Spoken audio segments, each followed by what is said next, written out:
আমি আপনাদের খুব দূরের কেউ না, জেলার দিক থেকে বাড়ির দিক থেকে আমার বাড়ি কাছে মাগুরা, যদিও থাকি ঢাকায়। আর যদি বলেন আরো কাছের কি, আমি আপনাদের কুষ্টিয়া এলাকার জামাই। জানেন আপনারা এটা? আমি হচ্ছে আপনাদের কুষ্টিয়া এলাকার জামাই, মানে আপনারা হচ্ছেন যারা ছোট আমার থেকে সব আমার শালা, আর যারা মুরব্বী আছেন সব বাবার বয়সী, এরা মনে করেন শ্বশুর। কি বলেন, ঠিক না? জামাই শ্বশুরের খেলা চলবে আর শালা দুলাভাইয়ের খেলা চলবে, কি ঠিক না? আরে অবস্থা না, জোরে বলেন ঠিক কিনা? ভয়েসটা দিছেন কে? আওয়াজটা দিছেন কে? আওয়াজ আল্লাহর শানে, আল্লাহর জন্য দিতে সমস্যা আছে?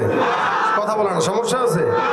নির্বাচনের সময় তো খুব চিল্লান, চিৎকার দিতে দিতে চেঁচামেচি করে। শুধু নির্বাচন না, এই যে খেলা চলতেছে, এই খেলার ভিতরেও চিল্লায় চিল্লায় পোলাপানের গলা অবস্থা এমন শেষ। কই খেলে আর কই চিল্লায়? খেলে কোথায় আর পতাকা লাগায় কোথায়?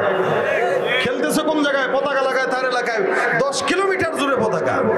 যার চেয়ে বেশি পতাকা যে লাগাবে সে বেশি সাপোর্টার। কি পাগলামি এগুলো! যেখানে খেলার গোল দেওয়ার পরে যদি চিৎকার চেঁচামেচি করতে পারেন, সেখানে আল্লাহ পাক যে আমাদেরকে জবান দিয়েছে, সে আল্লাহ পাকের শানে জবানটা একটু খরচ করা দরকার আছে না? আল্লাহ পাক কি বেজার হবে না খুশি হবে? আল্লাহর নাম নিতে কোনো আপত্তি আছে? কোনো ভয় আছে? টেনশন আছে? আমরা দুনিয়াতে কোনো নেতার গোলামি নয়, কোনো মানুষের গোলামি নয়, কারো গোলামি নয়। গোলামি চলবে কার? আরো জোরে কার? লড়াইয়ের ওই ময়দানেতে যেতে তোমাকে হবে, প্রয়োজনে সব রক্তটুকু জমিনেই ঢেলে দেবে। লড়াইয়ের ওই ময়দানেতে যেতে তোমাকে হবে, প্রয়োজনে সব রক্তটুকু জমিনেই ঢেলে দেবে। তবুও তোমায় লড়তেই হবে, মানিবে না পরাজয়। তবুও তোমায় লড়তেই হবে, মানিবে না পরাজয়। বিপ্লব মানে জীবন দেয়া বসে থাকা নয়, সে কোনো দিন আসবে না রে, করো যদি ভয়। আসবে বিজয় রক্ত আর জীবনের বিনিময়, আসবে বিজয় রক্ত আর জীবনের বিনিময়। বিপ্লব মানে জীবন দেয়া বসে থাকা নয়, সে কোনো দিন আসবে না রে, করো যদি ভয়। ঠিক কিনা? আমরা ভয় পাবো কাকে?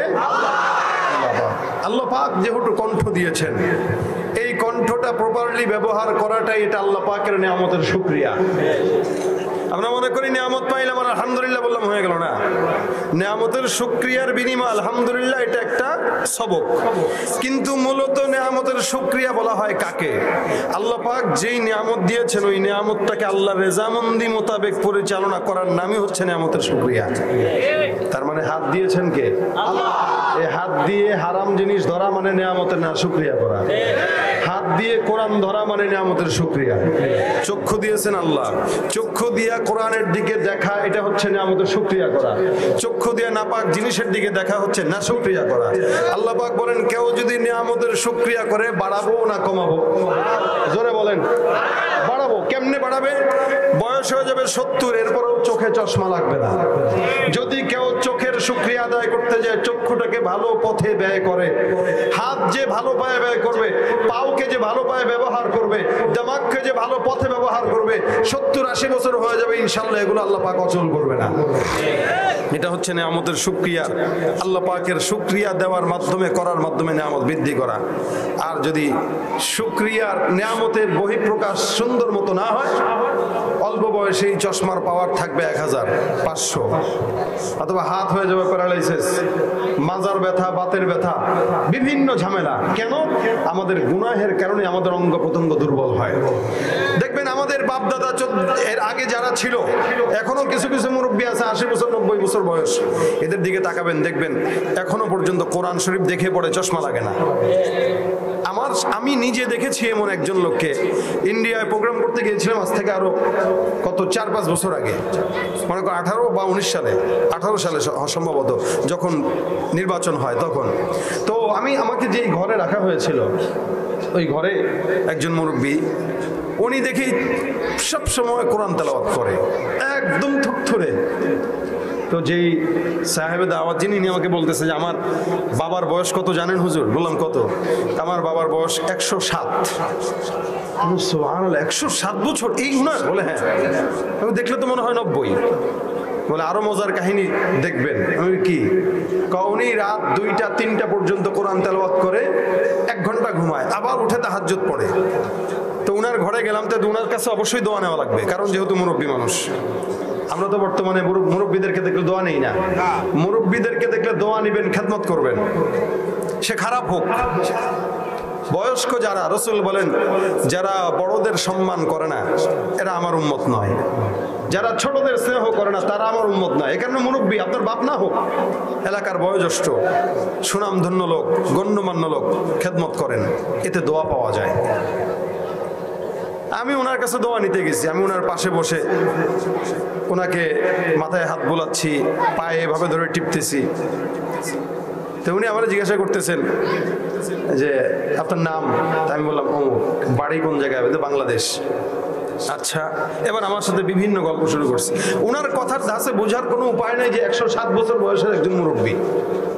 পাশে দেখলাম একটা মাটির কলসের মতো একটা জিনিস রাখা, ওইটাতে টেপ লাগানো। তাই আমি বললাম দাদা বলবো না পরদাদা বলবো জানি না, মানে 107 বছর বয়সের লোক, আমার তো দাদার বয়সের চাইতেও বেশি। আমি বললাম মুরব্বী এটা কেন রাখলেন? ভাইয়া এটা আমি তেলাওয়াত করি 24 ঘন্টা। তেলাওয়াত করার পরে আমি তেলাওয়াত যাই পড়ি আমি ফু দিয়ে, এটার ভিতরে পানি, এখানে পানি থাকে, আমি এখানে ফু দেই। আমি প্রায় 50 বছর হয়ে গেছে, আমি কোরআন তেলাওয়াতের ফু ছাড়া কোনো পানি দিয়ে গোসলও করি না, খাইও না। আরে সুবহানাল্লাহ কয় না? মানে তার পাশের শীতানে একটা কলস আছে বড়, সে যখনই কোরআন তেলাওয়াত যাই করে ওই কোরআন তেলাওয়াত পড়ার পরে এই পানিতে ফু দেয়, ওইটাই খায়, ওটা দিয়েই গোসল করে। আলহামদুলিল্লাহ আমার 107 বছর বয়স, আমার চোখে এখনো আপনার চেয়ে ভালো আমি দেখি। মাশাআল্লাহ। আমি কই হাঁটতে পারেন? কই হাঁটতে পারি না। মানে যে দেখেন দাঁড়ায় গেছে, সাথে সাথে দাঁড়ায় একেবারে আমার সাথে হাঁটেন। আমি কই আল্লাহু আকবার। শুধু তাই না, আমি এই উপমহাদেশের অনেক বড় বড় বুজুর্গদের খেদমত করছি। আমি বললাম তাহলে আমারে একটু দোয়া দেন, আপনার দোয়ার মুহতাজ আমি তার সামনে মাথাটা আগায় দিলাম। উনি কোরআন থেকে পড়া শুরু করলেন, একবার এই আয়াত, একবার ওই আয়াত, আরেকবার ওই আয়াত। আমি বুঝতেছি দাঁত নাই একটাও, আমি বুঝতেছি কি পড়তেছে, বিভিন্ন জায়গা থেকে পড়তেছে। আমি তার পড়া মনে করে শুনে মনে করলাম যে হয়তো হাফেজে কোরআন হবে। আমাকে জিজ্ঞাসা করলাম, আমার প্রায় মনে করেন 20 মিনিট আমি এভাবে রয়েছি। উনি বিভিন্ন দোয়া দুরুদ কোরআন তেলাওয়াত পড়ে আমাকে ফু দিচ্ছে আর আমাকে এভাবে আদর করে দিচ্ছে। তো আমি কতক্ষণ পরে বললাম আপনি কি হাফেজ? আমি মাদ্রাসার বারান্দায় কোনোদিন যাইনি। আমি তো এত মুখস্থ কিভাবে? আমি আমার জীবনটাকে এই কোরআন তেলাওয়াতেই কাটাই দিছি। সুবহানাল্লাহ। তখন আমি বললাম যে আপনার চোখের জ্যোতি শুধুমাত্র চোখের হেফাজতটা আপনি আল্লাহ পাক যে নিয়ামত দিয়েছেন, এই নিয়ামতটাকে আল্লাহর রেজামন্দি মোতাবেক লাগাইছেন, যার কারণে চোখের কদর আল্লাহ পাক নিয়ামতকে বাড়ায় দিয়েছে 107 বছর। এরপরও চোখের জ্যোতি আল্লাহ পাক কমায় নাই। সুবহানাল্লাহ। এটা হচ্ছে লা ইন শাকারতুম লা আযীদান্নাকুম। আল্লাহ পাক বলেছেন যদি শুকরিয়া করো নিয়ামত কি করে দিব? বাড়ায় দিব। তার মানে এটা না যে 5,000 টাকা পাইলাম আলহামদুলিল্লাহ আলহামদুলিল্লাহ আলহামদুলিল্লাহ বলে বালিশের নিচে রাখলাম, সকালে উঠে দেখলাম 15,000। এটা কি বাচ্চা দিবে? না। আলহামদুলিল্লাহ নিয়ামতের শুকরিয়ার বাড়ায় দেওয়ার অর্থ হইল এলাকার ভিতরে দুর্নীতিবাজ আছে না নাই, সুদখোর আছে না নাই, এরাও টাকা কামায়। মসজিদের ইমাম সাহেব, মাদ্রাসার মুহতামিম সাহেবও টাকা কামায়, রিকশাওয়ালাও টাকা কামায়, কৃষকও টাকা কামায়। দেখবেন যে নাকি দুর্নীতি করে 5 লাখ টাকা কামায়, এরা যদি জিজ্ঞাসা করেন ভাই কেমন আছেন, আরে ভাই শরীরে ভালো না, জুত নাই, মন ভালো না। বলে কেন? বউ কথা শুনে না, পোলা কথা শুনে না, নানান ঝামেলা। আর রিকশাওয়ালারা জিজ্ঞাসা করুন ভাই কেমন আছেন, আলহামদুলিল্লাহ অনেক ভালো লাগছে। এটা হলো শুকরিয়া। 5,000 টাকাকে আল্লাহ পাক 5 লক্ষ টাকার বরকত দিবে, আর 5 লক্ষ টাকাকে আল্লাহ সংকুচিত করে 5,000 টাকা বানায় দিবে। যার কারণে দেখবেন ওর 5 লক্ষ টাকায় সেই বরকত নাই, একজন আলেমের 5,000 টাকা যে বরকত পাওয়া যায়। একজন হালাল রুজির, হালাল রোজগারের 5,000 টাকা যে বরকত, হারাম ভাবে 5 লাখ টাকার বরকত খুব কঠিন কালেও সেটা হতে পারে না। আমাদের দেশের মানুষরা ঘুষ খায়, এটারে নাম পাল্টায় পাল্টায় খায়। দেখবেন আগে ঘুষ খাইতো, এখন বলে আমরা ঘুষ খাই না, এটা স্পিড মানি বলে। এটা যত ঢালবেন তত কাজের স্পিড বাড়বে। নাউযুবিল্লাহি মিন যালিক। আপনাদের এলাকায় নাই মনে হয়, সারা বাংলাদেশে আছে না নাই? ঘুষ দিবেন কাজ হবে। কত শিক্ষিত মানুষ ঘুষের টাকা দিতে পারে না বলে চাকরি হয় না। আর বকলম ক লিখতে কলম ভাঙে এই টাইপের সাতার ছাত্র যেগুলো কোনোদিন ক্লাসে 1 নাম্বার হতে পারে নাই, ঘুষ দিয়ে মোটামুটি সরকারি চাকরি মিলে যায়। এই হলো হালত। আর ঘুষের কথা বলবেন নয় ভাই, এটা ঘুষ না, এটা গিফট দিচ্ছে, আমাদেরকে হাদিয়া দিচ্ছে, খুশি মনে দিছে।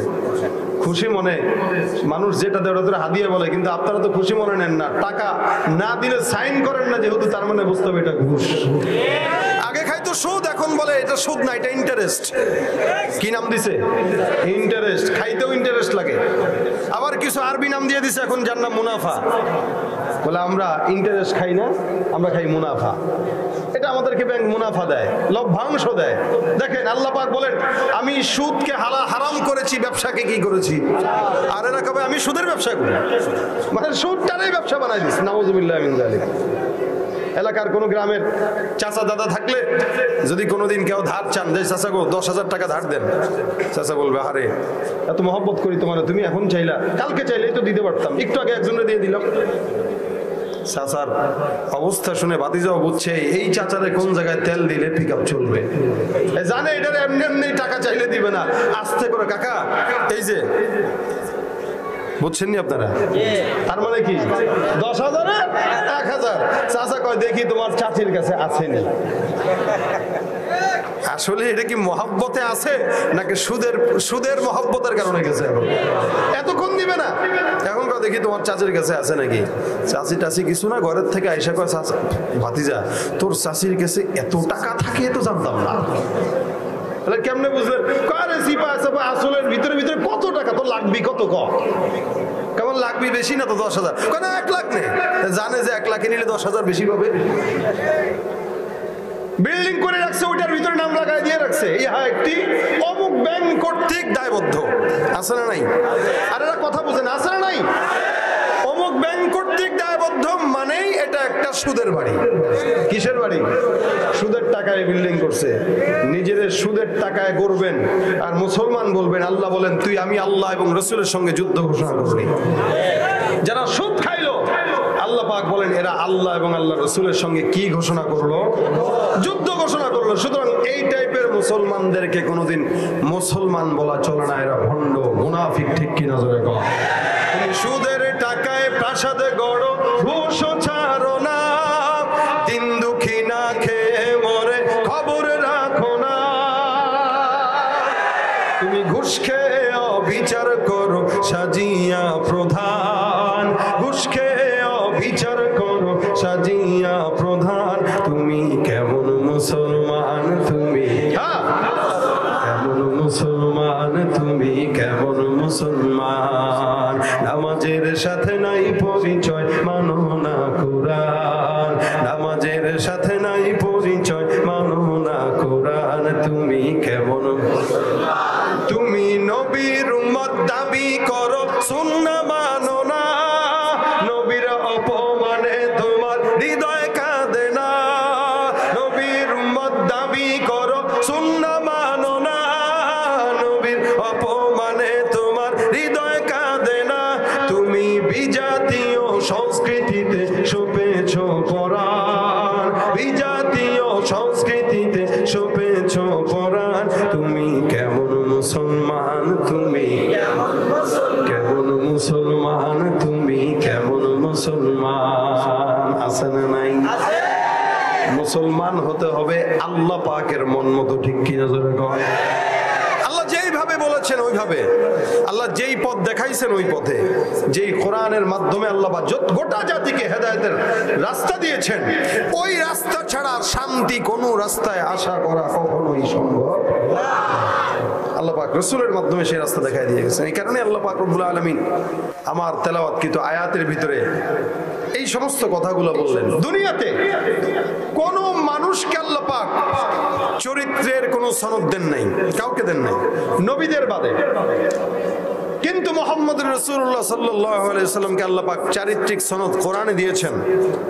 আমরা যদিও আমাদের দেশে যাকে ভোট দেই তার ব্যাপারে নির্বাচনী স্লোগান দেই অমুক নেতার চরিত্র ফুলের মতো দেই আমরা এটা, কিন্তু এই নেতার চরিত্র ফুলের মতো যদি বলা হয় তাহলে রাসূলের চরিত্রকে ছোট করা হলো।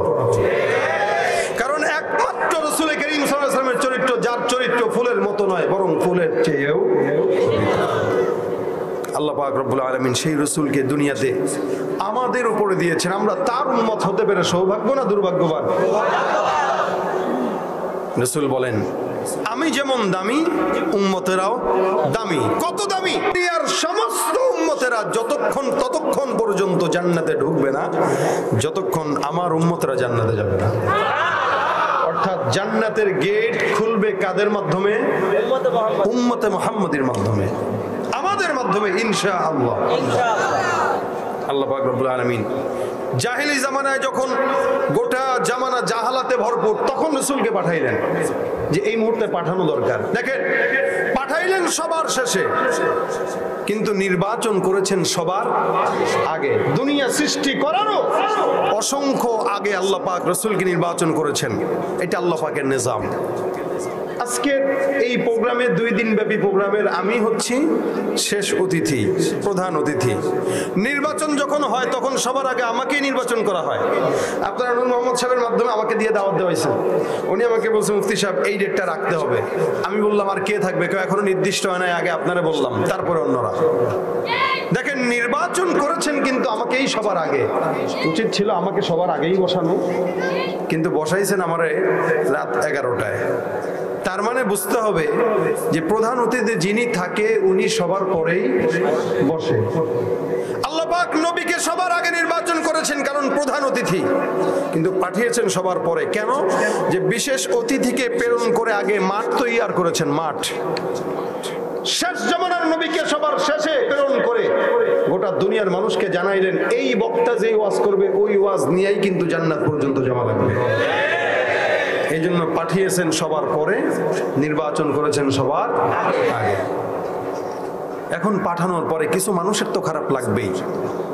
আমরা অনেক জায়গায় সারা দেশে মাহফিল করি, বিশেষ করে আপনাদের এই সাইড বলেন, উত্তরবঙ্গ বলেন, আমাদের যশোর, মাগুরা, জিনাদা, চুয়াডাঙ্গা, মেহেরপুর যাই বলেন, এই সমস্ত জায়গাগুলোতে রাজনৈতিক পরিস্থিতিটা একটু ক্রিটিক্যাল।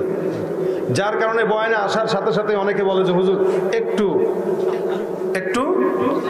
যেমন আমাকে 2 মাস 3 মাস আগে আমার নূর মোহাম্মদ সাহেব বলতেছে আপনার নাম ঠিকানা সব চাইছে। আমি ভাই পারবো না। আমি বললাম পারবো না কেন? একটু দিতে বলছে প্রশাসন। আমি ভাই বাদ দেন তো, মাহফিল বাদ দেন, যেখানে আমার নাম ঠিকানা দিয়ে যাইতে হবে আমি যাবো না। একটু মেহনত করেন ভাই, দিতে হয়। অথচ বাংলাদেশের কোনো জায়গায় এটা হয় না। কেন? যে বক্তা কে আসলো, কোত্থেকে আসলো, কি বললো, সবার তো আর আমার কথা ভালো লাগবে এরকম কোনো বিষয় না। তা সবার যে নবীর কথা ভালো লাগবে এটাও তো কোনো বিষয় না। যার কারণে নবীকে পাঠানোর পরে আবু জাহেল, উতবা সাহেবদের মাথা গরম হয়ে গেছে। এখন এরা 40 বছর পর্যন্ত রাসূলকে খুব মাশাআল্লাহ, না এর মতো লোকই হয় না, ছেলেই হয় না, 40 বছরের পর এখন ডাক দেখা এটা পাগল হয়ে গেছে। কি বলে এগুলা? আমাদের দলের বিরুদ্ধে বলে, আমাদের মূর্তির বিরুদ্ধে বলে, আল্লাহ কি খায় দেয় কাম নাই, ওর মতো গরিব নবী বানাবে? আল্লাহ কি আমাদেরকে দেখে নাই?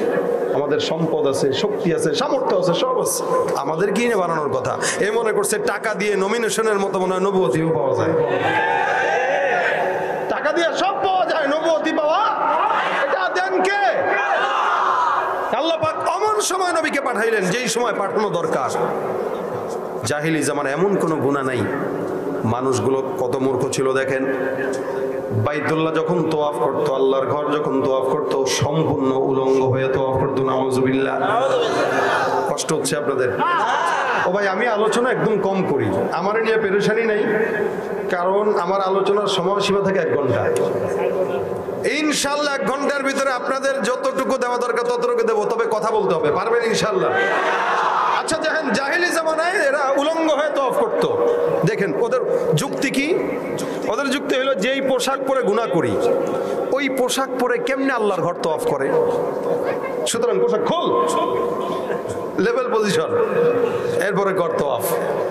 আরে গাধা, মানুষ তো তার পোশাক দিয়ে গুনাহ করে না, করে অঙ্গ দিয়ে গুনাহ। কি বলেন? তার লজ্জাস্থান দিয়ে গুনাহ করে। উচিত তো ছিল এটা বলা যে লজ্জাস্থান দিয়ে গুনাহ করছে ওইটা কাট, কি ঠিক না? কত বড় আহমক হইলে পরে কয় যা কাপড় খোল, এরপরে তওয়াফ কর। কুরাইশ বংশের বাদ দিয়া, কুরাইশটা একটু সম্ভ্রান্ত বংশ যেহেতু মক্কার ভিতরে, এই বংশ বাদ দিয়া বাকি সব বাস। এবার একটু চিন্তা করেন তো কেমন দেখা যাইতো, সব ল্যাংটা হয়ে তওয়াফ করতেছে। কত মূর্খর মূর্খ। মেয়েদের হালত ছিল এমন যে মেয়েরা এই স্লোগান দিত যে আমার পেট, সিদ্ধান্ত আমার, আমি কার থেকে বাচ্চা নেব, এটা আমার হিসাব, এটার জবাব দিতে আমি কারো কাছে দেব না। দেখেন সেই 1400 বছর আগের মেয়েদের কথা বর্তমান মেয়েদের কথার সঙ্গেও কিন্তু মিলে যায়। এখন প্রেস ক্লাবে অথবা টিএসসির চত্বরে শাড়ির সঙ্গে ব্লাউজ ছাড়া পরে নেমে আর বলে আমরা শাড়ি পরবো, ব্লাউজ ছাড়া পরবো, পেট আমাদের, সিদ্ধান্ত আমাদের। এই কথা কোনো মানুষ বলতে পারে না, এটা কুকুর আর গরু ছাগলের কথা। তখনকার মেয়েরা এগুলা বলতো। বর্তমান সময়ে আমাদের মা বোনদেরকে যারা এভাবে রাস্তায় বের করে দিচ্ছে, এরা হচ্ছে শিয়াল আর বিড়ালের মতো। কেন জানেন? শিয়াল সব সময় চায় মুরগির স্বাধীনতা, বিড়াল সব সময় চায় মাছের স্বাধীনতা। ঠিক এদেশে কিছু আহম্মক বদমাশ গুলো নারীদের স্বাধীনতা চায়, যার কারণে তাদেরকে রাস্তায় নামায় দেয়। কিন্তু ইসলাম নারীদের স্বাধীনতা বেশি দিল না কম দিল? আর এরা বলে স্বাধীনতা বেশি দরকার নাই, সমান অধিকার।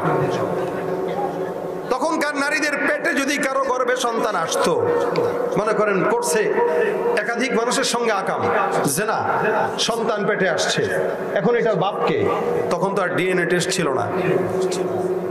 কিভাবে খুঁজবে? নিজাম ছিল যার গর্ভে সন্তান আসছে, সন্তানটা আসার পরে যতগুলো মানুষের সঙ্গে জেনা করেছে, মেলামেশা করেছে, সবাই একটা বাসায় যায় দাওয়াত, ভাত টাত খাওয়াই দিবে। এবার পেটের সন্তানটাকে কোলে নিয়ে চেহারার সঙ্গে মিলাবে, কার সঙ্গে মিল আছে দেখো, যার সঙ্গে মিল এই সন্তানটা তার। কতটা মূর্খ চিন্তা করেন। আল্লাহ পাক রব্বুল আলামিন ওই সময়টাকেই চিন্তা করলেন, রাসূলকে পাঠাবে, এই কারণে বলেন ওমা আরসালনাকা ইল্লা রাহমাতাল লিল আলামিন। সারা দুনিয়ার জমিনের ভিতরে আমি আল্লাহ পাক রব্বুল আলামিন একমাত্র পয়গম্বরকে রহমত হিসেবে পাঠাইলাম। আসমানের জন্য নবী আমার রহমত, জমিনের জন্য নবী আমার রহমত, পাহাড়ের জন্য, আসমানের চন্দ্রের জন্য, সমুদ্রের জন্য, গাছের জন্য, মাছের জন্য, সারা দুনিয়ার জন্য। আল্লাহ পাক রব্বুল আলামিন বলেন আসমানের মালিক যদি হই আমি আল্লাহ, জমিনের নবী তুমি মুহাম্মদুর রাসূলুল্লাহ। সারা দুনিয়ার জমিনে যত জায়গায় আমি আল্লাহর রুবুবিয়ত আছে, ঠিক তত জায়গায় পয়গম্বর মুহাম্মদুর রাসূলুল্লাহর নবুবিয়ত আছে। সুবহানাল্লাহ। সারা দুনিয়ার জমিনে আমি আল্লাহর গোলাম, আমি যত জায়গায় চলে মুহাম্মদুর রাসূলুল্লাহর নবুবিয়ত চলে। আল্লাহ পাক রব্বুল আলামিন বলেন আমি আল্লাহ অমন সময় পয়গম্বরকে বানাইলাম। সারা দুনিয়ার জমিনে আমার পয়গম্বর একমাত্র শ্রেষ্ঠ নবী, এরকম নবী কোন দুনিয়ার জমিনে আর আসে নাই। আদম পয়গম্বর থেকে মুহাম্মদুর রাসূলুল্লাহ পর্যন্ত আমি আল্লাহ পাক কোন নবীকে এমন সম্মানিত বানাই নাই যতটুকু সম্মানিত মুহাম্মদুর রাসূলুল্লাহকে বানাইলাম। নবী আমার রহমত স্বরূপ, উম্মতের সমস্ত বান্দাদের জন্য আমি আল্লাহ পাক রাসূলকে পথ দেখানোর জন্য দুনিয়ার জমিনে প্রেরণ করে দিলাম। আমি আল্লাহ পাক রব্বুল আলামিন এই প্রেরণ করার পর কাফের বেঈমান রাসূলকে বলে পাগল। আমি আল্লাহ এই পাগল যে যারা বলল তাদের কথার জবাব দেওয়ার জন্য আল্লাহ পাক রব্বুল আলামিন কোরআনের ভিতরে বলেন নুন ওয়াল কলামি ওয়া মা ইয়াসতুরুন। কলমের কসম আমি আল্লাহ পাক রব্বুল আলামিন খাইলাম। এরপরে কলম যা যা লিখলো তার কসম। আল্লাহ পাক রব্বুল আলামিন বলেন সারা দুনিয়া সৃষ্টি করার 50,000 বছর আগে ইন্না আউওয়ালা মা খালাকাল্লাহুল কলামা সুম্মা ক্বালা লাহু উকতুব ফাজরা ফি তিলকাস সাআতি কাইনুন ইলা ইয়াউমিল কিয়ামা। আসমান জমিন তৈয়ার করার 50,000 বছর আগে আল্লাহ পাক কলম বানান। কলমকে ডাক দিয়া বলেন কলম তুমি লেখো। কলম লিখলো আসমান কয়টা, জমিন কয়টা, পাহাড় কয়টা, সমুদ্র কয়টা, কতগুলো মানুষ আজকের মাহফিলে আসবে, বক্তা কে হবে, গোটা দুনিয়ার নিজাম আল্লাহ পাক কলম দিয়ে লেখাইলেন। আল্লাহ বলেন কলমের কসম, অর্থাৎ কোন কলম, যে কলমকে আমি আল্লাহ পাক নিজাম লেখার জন্য সৃষ্টি করলাম। কলম যা যা লিখলো তার কসম। আল্লাহ পাক রব্বুল আলামিনকে যদি জায়গায় প্রশ্ন করা হয়, মালিক এত কিছুর কসম রব্বুল আলামিন আপনি কেন খাইলেন? অন্যান্য সময় যেহেতু আপনি আল্লাহ পাক অশামসি দুহাহা, সূর্যের কসম খান, চন্দ্রের কসম খান, সকালের কসম খান, এক এক সময় এক একটা জিনিসের কসম আল্লাহ পাক আপনি খাইলেন, কিন্তু এই জায়গাটায় সারা দুনিয়ার কসম খাইলেন। এত বিশাল বড় কসম খাওয়ার কারণ আপনি আমাদেরকে একটু বলেন। তাফসীরে মুফাসসিরিন ইকরাম বলেন, সারা দুনিয়ার কসম খাইলেন যেহেতু, যেই নবীকে সারা দুনিয়ার বেঈমানেরা বলে পাগল, এটা সাধারণ কোনো বদন, এটা সাধারণ কোনো গালি নয়। আল্লাহ পাক রাসূলকে পাগল বলার কারণে গোটা আসমান জমিনের কসম খেয়ে আল্লাহ পাক রব্বুল আলামিন জানায় দেন, মা আনতা বিনিআমাতি রাব্বিকা বিমাজনুন। আমি আল্লাহ পাক আসমান জমিনের কসম খেয়ে বললাম, হে দুনিয়ার পয়গম্বর, আমি রব্বুল আলামিন বললাম আপনি আপনার রবের দয়ায় পাগল না। যারা আপনাকে পাগল বলে আমি আল্লাহ ঘোষণা করলাম তারা পাগল, তাদের বাপ দাদা 14 গোষ্ঠী পাগল। সারা দুনিয়ার জমিনে আবু জাহেল উতবা সাহেবরা আছে। একটা মানুষ একটু জবানটা খুলে বলেন তো, এই বর্তমান জামানায় আবু জাহেল নামে কেউ আছে নাকি? মুসলমান একজন বান্দা খুঁজে পাবেন না যার নাম আবু জাহেল, একটা বান্দাও খুঁজে পাবেন না যার নাম আবু লাহাব। কিন্তু সারা দুনিয়ার জমিনে যত উম্মতে মুহাম্মাদি আছে, প্রত্যেকটা উম্মতের নামের শুরুতে মুহাম্মদ আছে না না? আবু জাহেলের বাসা যেখানে ছিল তালাশ করে দেখেন, মক্কায় হাজিরা যাওয়ার পর আগে চিন্তা করে আবু জাহেলের বাসা কোনটা, একটু পায়খানা করতে পারলে মজা লাগতো। ওই জায়গাটা এখন পায়খানা বানায় দিছে। আল্লাহ কয়, তুই আমার হাবিবের সঙ্গে বেয়াদবি করলি, আজীবন তুই যেই জায়গায় বসবাস করতে ওই জায়গাটায় আমার মুসলমান নবীর উম্মতরা পায়খানা করবে। সুবহানাল্লাহ। এটাই হলো আমার নবীর সম্মান। এই জন্য আল্লাহ পাক কোরআনের ভিতরে কোন জায়গায় পয়গম্বরকে নাম ধরে ডাকেন নাই। সারা কোরআনের ভিতরে আল্লাহ পাক রব্বুল আলামিন শুরু থেকে শেষ পর্যন্ত নবীর নাম যেখানে উল্লেখ করেছেন ওই জায়গায় আল্লাহ পাক সম্মানের সঙ্গে উল্লেখ করেছেন।